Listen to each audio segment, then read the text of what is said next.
Hi friends, please like, share and subscribe to my channel.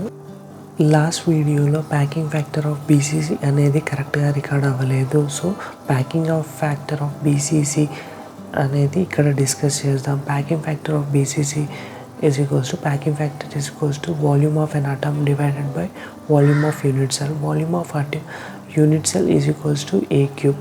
Volume of cube is equals to A cube and the volume of an atom volume of a sphere kada, so we can consider it as 4 by 3 pi r cube.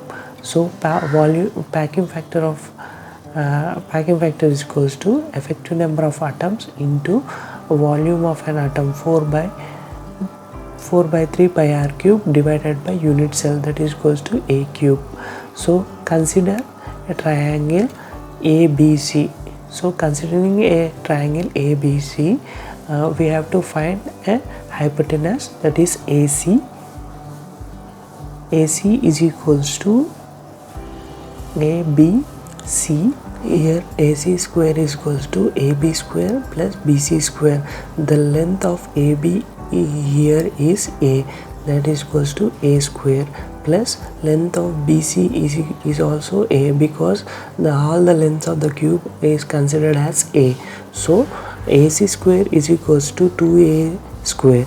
Here the square is taken to that side, it becomes a root 2A square and the root is cancelled, so the AC value is root 2A. సిమిలర్గా మనం ఇక్కడ ACD స్క్వేర్కి hypotenuse కనుక్కోవడానికి AD square is equals to AC value మనం ముందుగా కనుక్కున్నాం root 2A square. So root square అనేది cancel అయిపోతుంది, అలా ఏడీ వాల్యూ అనేది మనకి రూట్ 3A వస్తుంది. ఇక్కడ ఏ స్క్వేర్ రూట్ క్యాన్సిల్ అయిపోయిన తర్వాత మనకి రూట్ 3A. కాకపోతే మనం ఏడీ అనేది ఏంటంటే, మనం ఇక్కడ యూనిట్ సెల్లో కన్సిడర్ చేసినప్పుడు కార్నర్ అటమ్స్ 2 ఉంటాయి, సెంటర్ అటమ్ A ఉంటుంది. So R 2R R, so atom యొక్క radius R 2R plus R ఉంటుంది AD మధ్యలో. సో AD వాల్యూ అనేది 4R కింద తీసుకున్నట్టయితే మనం రూట్ 3A ఆల్రెడీ మనకు వచ్చింది కదా వాల్యూ, ఇక్కడ ఆ 4ని మనం అటువైపు పంపిస్తున్నట్టయితే R వాల్యూ అనేది రూట్ 3/4A అనేది వస్తుంది. అది మనం ప్యాకింగ్ ఫ్యాక్టర్లో సబ్స్టిట్యూట్ చేసినట్టయితే effective number of atoms for BCC అనేది 2 ముందు వీడియోలో చెప్పినట్టు into 4 by 3 pi r cube. అదేంటంటే volume of an atom divided by A cube. కాకపోతే మనం ఇక్కడ R వాల్యూ అనేది కనుక్కున్నాం కదా, రూట్ 3/4A అనేది సబ్స్టిట్యూట్ చేసినప్పుడు మనం ఫర్దర్గా సింప్లిఫై చేస్తే మనకి 8/√3 whole cube divided by 3 into 64 వస్తుంది. దాన్ని సింప్లిఫై చేసినట్టయితే packing factor of BCC is 68%. Packing factor of FCC, packing factor is equals to volume of an atom divided by volume of unit cell. The volume of unit cell is equals to A cube. The volume of an atom is equals to 4 by 3 pi r cube. Then packing factor is equals to effective number of atoms into 4 by 3 pi r cube divided by A cube. ఇక్కడ మనం బీసీసీలో ఎలా చేసామో అలాగే మనం ABC triangle తీసుకొని దాని hypotenuse కనుక్కోవాలి. అలా మనం చేసినట్టయితే మనకి AB square is equals to BC square plus CA square. ఇక్కడ BC అండ్ AC లెన్స్ అనేవి A, so AB square is equals to A square plus A square, that is equals to AB is equals to root 2A వస్తుంది. But AB అనేది ఏంటంటే route 2A, కాకపోతే AB is equals to 4R, ఎందుకంటే కార్నర్లో 2 atoms and సెంటర్లో 1 atom ఉంటుంది కాబట్టి 4R, that is equals to root 2A. మనం ఇక్కడ A అనేది సబ్జెక్ట్ చేసి రూట్ 2 అనేది అటు పంపించినట్లయితే మనకి A వాల్యూ అనేది 2√R అనేది వస్తుంది. అది మనం మన ఫార్ములాలో ఇక్కడ మనకి ప్యాకింగ్ ఫ్యాక్టర్ అనేది Z అనేది effective number of atoms for FCC. Effective number of atoms అనేవి 4 ముందు వీడియోలో చెప్పినట్టు. అండ్ మనకి ఏ వాల్యూ అనేది రూట్ 2R అనేది ఉంది, దాన్ని మనం సబ్స్టిట్యూట్ చేసి సింప్లిఫై చేసినప్పుడు R స్క్వేర్ R క్యూబ్ అనేది క్యాన్సిల్ అయిపోయి మనకి ప్యాకింగ్ ఫ్యాక్టర్ అనేది 74% అనేది వస్తుంది. ఇక్కడితో మనకి ఫస్ట్ యూనిట్లో అన్ని టాపిక్స్ కవర్ అయినట్టే. ఇప్పటి నుంచి మనం సెకండ్ యూనిట్ గురించి మాట్లాడదాం. ఇందులో 2.1 మెటల్ అండ్ అలాయ్ గురించి డిస్కస్ చేద్దాం. ఇందులో మెటల్ అంటే ఏంటంటే METAL అని ఇక్కడ చూసినట్టయితే M అనేది మ్యాలబిలిటీ అంటే ability of the metal to form into ప్లేట్స్ని మ్యాలబిలిటీగా malleable ప్రాపర్టీ, ఈని ఎలక్ట్రికల్ కండక్టివిటీగా అండ్ టీని థర్మల్ కండక్టివిటీ, ఏ అనేది అలాయబిలిటీ అంటే ఒక మెటల్లో ఇంకో మెటల్ అనేది కలపొచ్చని ఇక్కడ అలాయబిలిటీ. అండ్ లస్టర్ అంటే ఏంటిదంటే ఒక మెటల్ని మనం కట్ చేసినప్పుడు అది సన్కి ఎదురుగా లైట్కి ఎదురుగా పెట్టినప్పుడు మనకి షైనీనెస్ అనేది కనిపిస్తుంది, దాన్ని లస్టర్ అంటారు. మెటల్ యొక్క ఎగ్జాంపుల్స్ ఏంటంటే iron, gold, copper and next Alai is a combination of 2 or more elements, one must be metal. Example of metals వచ్చేసి iron, gold, copper. Example of alloy వచ్చేసి steel, brass. There are 2 types of alloys, binary alloy, ternary alloys. 2.2 define phase and types of solid phases. Phase, anything which is chemically homogeneous, physically distinct and mechanically separable is known as phase. Homogeneous portion of a system having a single composition, physical and chemical properties are same throughout its volume is known as phase. It is nothing but chemically homogeneous. It has to be chemically homogeneous, physically distinct and mechanically separable. అంటే ఏంటంటే కెమికల్గా phase అనేది హోమోజినస్గా ఉండాలి, ఫిజికల్గా చూడడానికి డిస్టింక్ట్గా ఉండాలి and mechanical మీన్స్లో దాన్ని సపరబుల్గా చేయగలగాలి అని ఇక్కడ ఫేజ్ని డిఫైన్ చేస్తారు. సో నెక్స్ట్ వచ్చేసి types of solid solutions, that is known as substitutional solid solution and interstitial solid solution. Substitutional solid solutionలో ఎగ్జాంపుల్స్ వచ్చేసి కాపర్, జింక్. ఇంటర్స్టేషియల్ సాలిడ్ సొల్యూషన్లో ఎగ్జాంపుల్ వచ్చేసి Fe carbon, that is known as. 2.4 explain the rules governing the formation of solid solution. Solid solution is a solid state solution of one or more solutes in a solvent. ఇక్కడ హోమియోథెరీ rules ఉంటాయి. అందులో మనకి ఏంటంటే Hume Rothery రూల్స్లో atomic size factor, crystal structure factor, chemical affinity factor, relative valency factor. ఇక్కడ మనకి atomic size factor అంటే ఏంటంటే solute atom and solvent atom యొక్క సైజ్ డిఫరెన్స్ అనేది 15% కంటే తక్కువగా ఉన్నట్టయితే మనకి సాలిడ్ సొల్యూషన్ అనేది ఫామ్ అవడానికి ఎక్కువ ఛాన్స్ ఉంటుంది. ఒకవేళ అటామిక్ డిఫరెన్స్ అనేది లెస్ దెన్ 8% ఉంటే it is more favourable for the formation of continuous solid solubility. For example atom A and atom B. Atom B అనేది మనం ఏలో కలిపినప్పుడు solute atom B, atomic radius of A is denoted as Ra, atomic radius of B is denoted as Rp. వీటి యొక్క difference అనేది atomic size difference అనేది should be less than 15%. అప్పుడు మనకి సాలిడ్ సొల్యూషన్ అనేది ఫామ్ అవుతుంది. Crystal structure factor, metal having same crystal structure will have greater solubility. Difference in crystal structure limits the solubility. అంటే ఏంటంటే ముందు క్లాస్లో మనం మాట్లాడుకున్నట్టు బీసీసీ మెటల్స్ అనేవి, బీసీసీ మెటల్లో సాల్యుబిలిటీ అనేది ఎక్కువగా ఉంటుంది. ఎఫ్సీసీ మెటల్స్ అనేవి ఎఫ్సీసీ మెటల్లో సాల్యుబిలిటీ అనేది గ్రేటర్గా ఉంటుంది.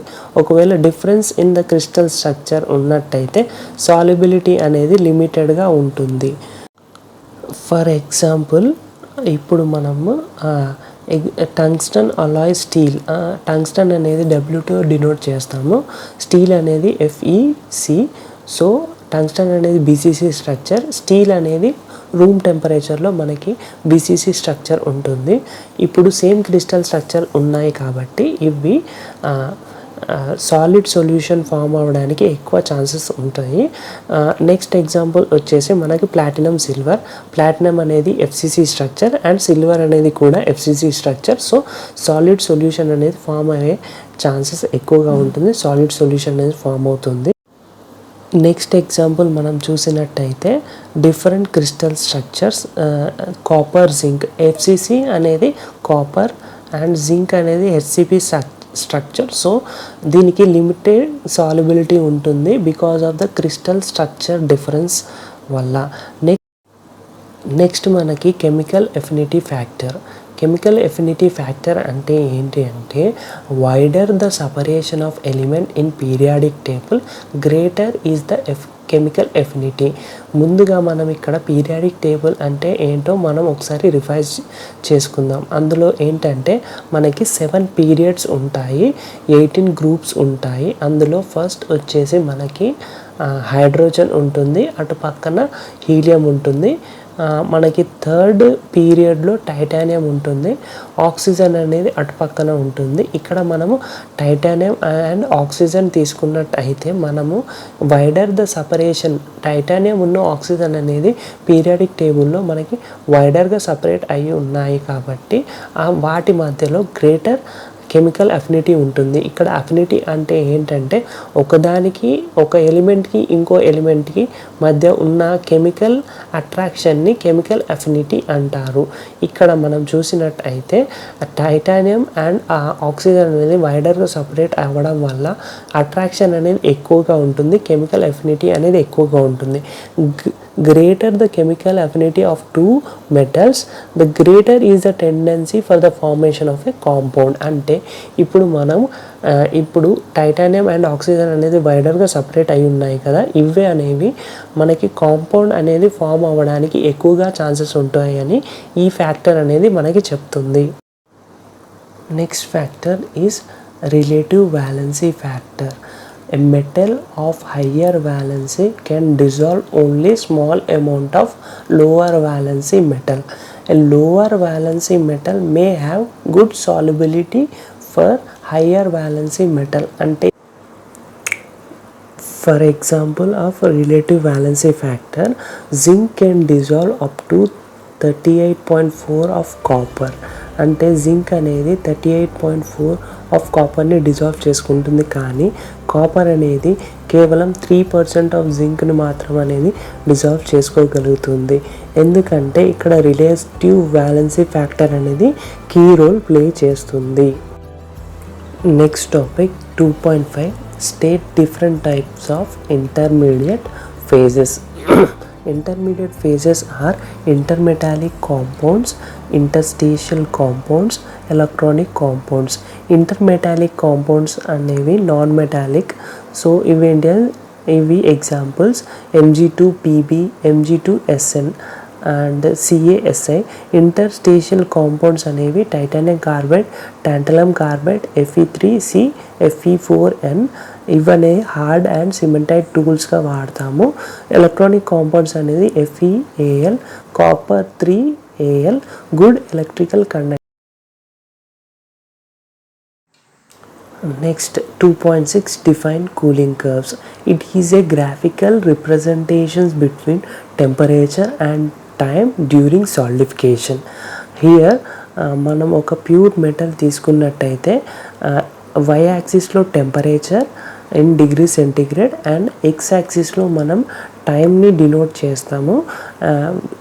ఒక లిక్విడ్ మెటల్ని కూల్ చేస్తున్నప్పుడు వచ్చే కర్వ్ని మనం ఇలా రిప్రజెంట్ చేస్తాము. అదే మనం ఒక అలాయ్ తీసుకున్నట్టయితే సేమ్ y యాక్సిస్లో temperature in degree centigrade, x యాక్సిస్లో టైం, కూల్ చేస్తున్నప్పుడు ఇలా మనకి ఒక కర్వ్. ఇక్కడ మనము ప్యూర్ మెటల్ ఒక కూలింగ్ కర్వ్ చూసినట్టయితే మనకి పాయింట్ A టు B అనేది లిక్విడ్ స్టేట్లో ఉంటుంది, B టు C అనేది ఒక horizontal line, C to D అనేది ఒక కర్వ్ ఉంటుంది. అదే మనం అలాయ్కి తీసుకున్నట్టయితే ఇక్కడ ఒక ఫ్లాట్ హారిజాంటల్ లైన్ అనేది రాకుండా ఒక డిఫరెంట్ పాయింట్స్ అనేవి వస్తాయి for example point A to be అనేది లిక్విడ్ స్టేట్లో ఉంటుంది. బి దగ్గర మనకి ఒక న్యూక్లియై అనేది స్టార్ట్ అవుతుంది ఫార్మేషన్. సి అనే దగ్గర ఇంకో అలాయ్ ఒక మెటల్ అనేది న్యూక్లియై ఫార్మేషన్ అనేది జరుగుతుంది. సో ఏంటంటే ఇక్కడ ఒక ఫ్లాట్ హారిజాంటల్ లైన్ కాకుండా మనకి ఒక 2 పాయింట్స్ అనేవి వస్తుంది, సి అండ్ బి. దాని తర్వాత డి టు ఈ అనేది సాలిడిఫికేషన్ అనేది జరుగుతుంది. ఇది అనేది మనకి cooling curves. Next topic 2.8, explain the process of crystallization with respect to of nuclearization, growth and undercooling. Crystallization is the transformation of liquid phase to solid crystalline phase. A, nuclearization and B is growth. Here ఇక్కడ మనకి ఏంటంటే న్యూక్లియైజేషన్ అంటే మనం ఒక liquid మెటల్ని cool చేస్తున్నప్పుడు మనకి when the temperature of liquid metal drops below freezing point stable nuclear form. అంటే ఒక లిక్విడ్ మెటల్ని మనం కూల్ చేసినప్పుడు అది ఒక సర్టెన్ ఫ్రీజింగ్ పాయింట్ కంటే కింద డ్రాప్ అయినప్పుడు మాత్రం మనకి ఒక స్టేబుల్ న్యూక్లియర్ అనేది ఫామ్ అవుతుంది. గ్రోత్లో మనకి each nuclei grows by attraction of atoms from liquid metal to space lattice. గ్రోత్లో మనకి ట్రీ లైక్ స్ట్రక్చర్ డెండ్రైట్స్ అనేవి ఫామ్ అవుతాయి. ఫర్ ఎగ్జాంపుల్ మనకి ఒక లిక్విడ్ మెటల్ని కూల్ చేస్తున్నప్పుడు ఫస్ట్ న్యూక్లియై ఫామ్ అయిన తర్వాత డెండ్రైట్స్ అనేవి గ్రో అవుతూ డయాగ్రామ్లో చూపిస్తున్నట్టు డెండ్రైట్స్ అనేవి ట్రీ లైక్ స్ట్రక్చర్ అనేది ఫామ్ అవుతుంది. అవి ఫర్దర్గా గ్రో అయ్యి డెండ్రైట్స్ అనేవి గ్రో అవుతాయి. దాని తర్వాత గ్రోత్ అనేది ఫామ్ అవుతుంది. అలా మనకి క్రిస్టలైజేషన్ అనేది ఫామ్ అవుతుంది. ఇవి ఫర్దర్గా గ్రో అయ్యి డెండ్రైట్స్ అనేవి ఫర్దర్గా గ్రో అయ్యి మనకి గ్రెయిన్ బౌండరీస్ అనేవి ఫామ్ అవుతాయి. నెక్స్ట్ టాపిక్ వచ్చేసి మనకి అండర్ కూలింగ్. ఇక్కడ మన కూలింగ్ కర్వ్లో మనం చూసినట్టయితే ఒక ఫ్రీజింగ్ పాయింట్ అనేది ఉంటుంది. ప్యూర్ మెటల్కి తీసుకున్నట్టయితే అక్కడ మనకి ఫ్రీజింగ్ అనేది ఒకే టెంపరేచర్ దగ్గర జరుగుతుంది. అప్పుడు మనకి న్యూక్లియైజేషన్ అనేది ఫామ్ అవ్వడానికి మనం కొంచెం అండర్ కూలింగ్ చేయవలసి వస్తుంది. ఎందుకంటే న్యూక్లియైజేషన్ అనేది ఇనిషియేషన్ అనేది ఆ టెంపరేచర్లో అనేది జరగదు. సో మనం కొంత అండర్ కూలింగ్ బి దగ్గర అండర్ కూలింగ్ చేసినప్పుడు మాత్రం క్రిస్టలైజేషన్ అనేది స్టార్ట్ అవుతుంది. అంటే న్యూక్లియైజేషన్ అనేది బి నుంచి కొంచెం దూరంగా స్టార్ట్ అవుతుంది. క్రిస్టలైజేషన్ ఫార్మేషన్ స్టార్ట్ అవుతుంది. దాని తర్వాత సి దగ్గర మనకి క్రిస్టలైజేషన్ ఎండ్ అవుతుంది. ఇక్కడ గ్రోత్ అనేది ఎండ్ అవుతుంది. ఫర్దర్గా సి టు డి అనేది గ్రెయిన్ గ్రోత్ అనేది ఫామ్ అవుతుంది. Next topic define dendritic growth. Atoms attach themselves in certain preferred direction along the axis of crystal. They give rise to tree-like structure called dendrites. మనం ఇంతకుముందు discuss చేసినట్టు dendrites అనేవి nuclei form అయిన తర్వాత ఒక nuclei అనేది ఇంకో న్యూక్లియైతో అటాచ్ అయ్యి ఒక డెండ్రైట్ అనేది ఫామ్ అవుతుంది, tree like structure. Next topic, define homogeneous and heterogeneous nuclearization. Nuclearization. During crystallization, number of tiny particles of new phases will be formed at the grain boundaries of existing phase. Types of nuclearization. Homogeneous nuclearization. ఇందులో లిక్విడ్లో మనకి యూనిఫామ్గా nuclei అనేది form అవుతుంది. హెటరోజెనస్ న్యూక్లియైజేషన్లో మనకి at the walls ఒక particular పాయింట్తో nuclei అనేది form అవుతుంది. దీన్ని హెటరోజెనస్ న్యూక్లియైజేషన్ అంటాము. With this, second unit is completed. If you like this video, please like, share and subscribe to my channel.